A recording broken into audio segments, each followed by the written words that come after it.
For 5 years, America's most addictive app has faced ban after ban. But first, the CEO of TikTok facing tough questions from lawmakers today. 2 years ago, I became the CEO of TikTok.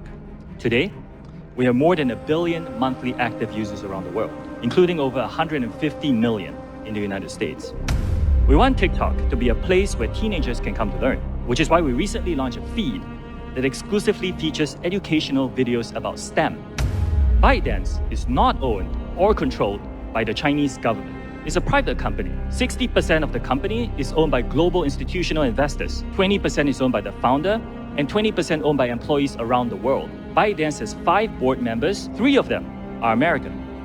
Now, TikTok itself is not available in mainland China. We're headquartered in Los Angeles and in Singapore, and we have 7,000 employees in the US today. Yet somehow, it's still alive. TikTok has become the cat with 9 lives. But how much longer can it survive? With over 150 million users in the US, TikTok isn't just an app. The first death threat came in 2020. Donald Trump signed an executive order calling TikTok a national security risk. The fear? That its Chinese parent company ByteDance could hand over American data to Beijing.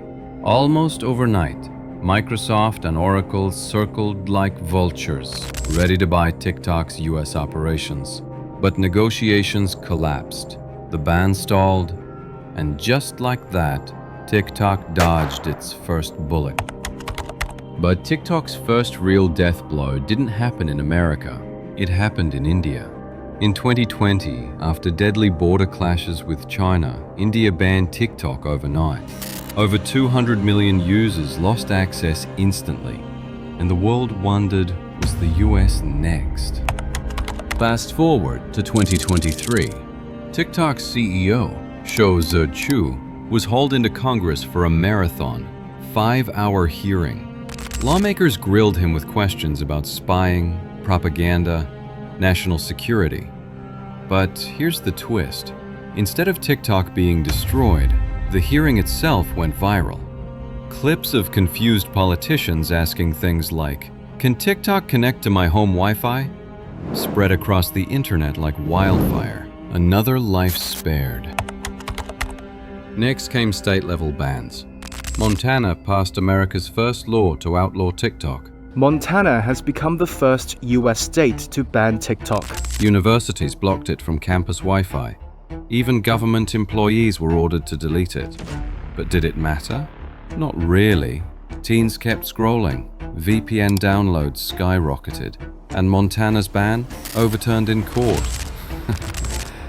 TikTok lived to fight another day. Behind the scenes, TikTok built an army. The company poured millions into US lobbying, hired ex-officials from Google, Disney, even the government itself. They flew influencers to Washington. TikTok stars telling lawmakers how the app changed their lives. It wasn't just lobbying, it was cultural warfare. And once again, the ban momentum slowed. That marathon hearing didn't kill TikTok, but it created a PR storm.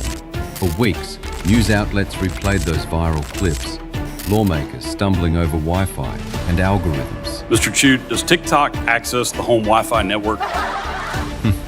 Instead of syncing TikTok, it turned the app into late-night comedy and a meme factory. Another life spared. And when lawmakers came after TikTok again, the app fought back through its own users. Millions of creators launched hashtags like #SaveTikTok, petitions, protests, memes, all reminding politicians just how many voters live on TikTok. And once again, the app survived. Then came the biggest twist of all. Even as politicians threatened to kill TikTok, they started using it. Biden's campaign joined TikTok to reach young voters. Candidates who called TikTok a danger quietly posted videos on the very same app. TikTok wasn't just surviving, it was becoming a political weapon. By now it was clear, TikTok wasn't going anywhere. To buy time, TikTok launched Project Texas, a billion-dollar plan to store all U.S. data on American soil managed by Oracle. But in 2025, pressure still builds. Lawsuits, investigations, headlines. And yet, the app thrives. The question isn't if TikTok will face another death threat, it's when. And when that day comes, will TikTok finally run out of lives? For now, TikTok remains untouchable. The app that was supposed to die 100 times over is still on top. Maybe TikTok's secret isn't just its algorithm or its reach. Maybe it's the fact that America can't decide if it wants TikTok dead or if it needs it more than ever.